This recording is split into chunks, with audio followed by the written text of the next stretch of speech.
Nous sommes aujourd'hui à Hurs-la-Parade avec le Cercle. Il est question d'attaquer le plan loup pour demander son annulation. Il est question aussi et surtout avant tout de mesures pour pouvoir vivre au pays et pas contre un animal.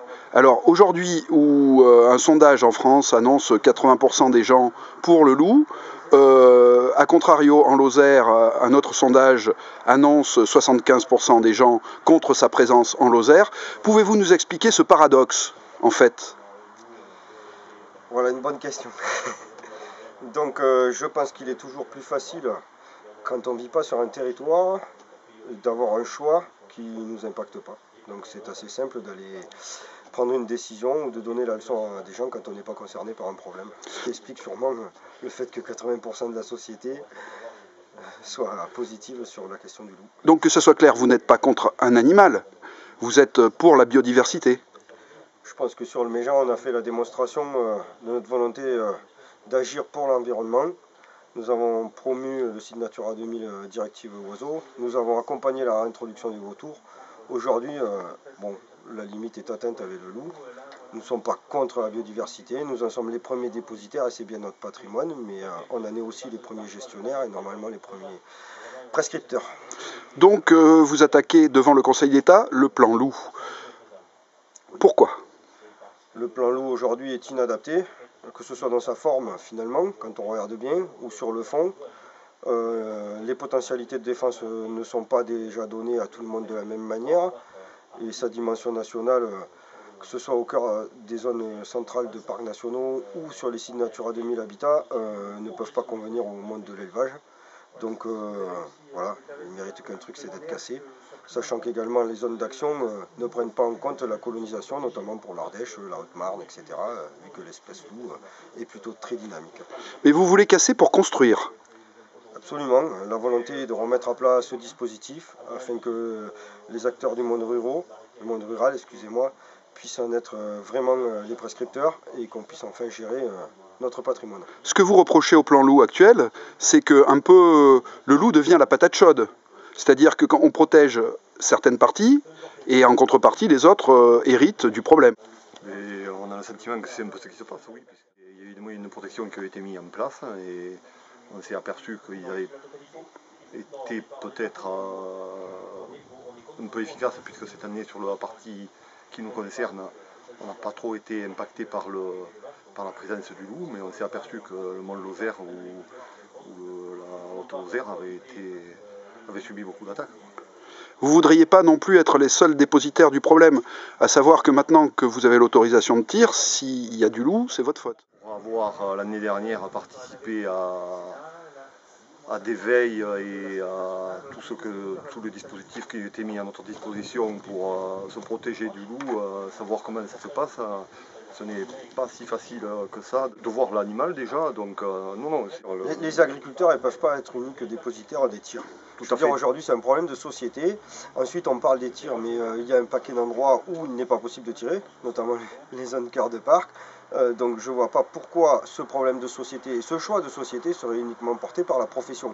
L'obligation de résultat, je pense qu'elle existe et elle n'est pas dévolue uniquement à des professionnels agricoles qui ont quand même un travail à faire et un vrai métier. Nous ne sommes pas des chasseurs de loups. Je crois que justement on est un peu stigmatisé à vouloir détruire le loup à tout prix. Ce n'est pas notre métier. Je crois que personne dans les éleveurs ne fantasme sur le fait d'avoir tué un loup, mais ça peut être délégué à des lieutenants de louveterie par exemple, ou qu'il y ait des personnes, ou l'office de la chasse, ou des personnes qui soient habilitées à faire ce travail, parce que contrairement à ce que les gens croient, on a mieux que ça à penser et que de défendre notre troupeau du loup. Alors en fait, ce que vous entendez un peu, c'est que le loup, par le loup, ici on rachèterait la bonne conscience de la société sur une image un peu faussée, puisque le loup n'est plus une espèce en voie de disparition. Il faut être clair, sur les zones comme les nôtres, vivre dans le monde rural, je veux dire, aujourd'hui le monde rural ne peut pas être des zones de rachat de conscience d'une société qui ne se pose pas les bonnes questions. Il faut quand même s'interroger sur la transition énergétique, la manière de consommer diverses choses, l'eau, etc., l'artificialisation du foncier, etc. Donc je veux dire, non, le loup a été érigé en symbole, ça n'est pas un plus pour la biodiversité. Je suis désolé, ça porte atteinte à des milieux ouverts qui portent une biodiversité, notamment en oiseaux, qui est tout à fait remarquable. Et il faut quand même être honnête, comme dit Didier, la profession agricole, si ce métier était si facile, tout le monde le ferait. Je veux dire, on a autre chose à faire, on a d'autres obligations professionnelles, on gère des parcelles, on récolte, on a aussi des vies de famille, on ne peut pas porter et supporter qu'on en ait fait un symbole qui soit uniquement à notre charge. Nous avons avec nous un éleveur bio. N'est-ce pas le paradoxe aujourd'hui? On dit qu'il faut faire de la qualité, un élevage un peu spécial, et aujourd'hui le retour du loup force à rentrer les bêtes.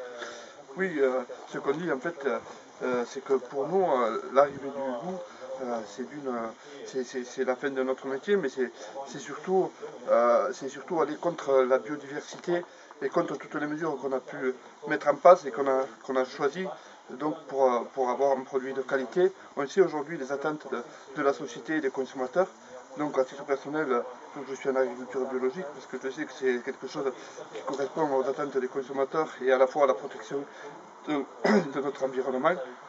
Donc c'est vrai que pour nous, l'arrivée du loup, c'est en fait la fin du pastoralisme, donc la fin des milieux ouverts, de la biodiversité telle qu'on a pu la créer depuis des années. Quant à ce plan loup, donc votre recours a été déposé le 15. Quand est-ce qu'on saura s'il est effectif ou pas? Alors le dépôt est effectif, déjà c'est sûr. La validité, nous avons d'ailleurs attendu pour faire cette conférence de presse d'être sûr que sur la forme il était recevable. La validité du fond sera examinée, on espère, dans des délais raisonnables. On peut toujours espérer. Maintenant, il y a un facteur sur lequel je voudrais insister, c'est que les éleveurs et les gens qui sont dans l'association du Cercle, parce qu'il n'y a pas que des éleveurs, souhaitent et vivement consacrer leur énergie à autre chose que des combats contre. Je veux dire, aujourd'hui, il est regrettable, à l'heure où on essaie d'écrire une PAC, on essaye de vivre de manière correcte sur ces territoires où on a des problèmes de déserts médicaux, etc. On essaye de travailler sur d'autres dossiers de manière plus positive. Le loup est un combat d'arrière-garde. On espère et on souhaite que ce dossier sera traité rapidement afin qu'on puisse consacrer nos énergies à des choses positives. Voilà, il faut être clair, on n'est pas anti-tout, on est plutôt pour beaucoup de choses et il est grand temps qu'on puisse y consacrer du temps. Messieurs, merci.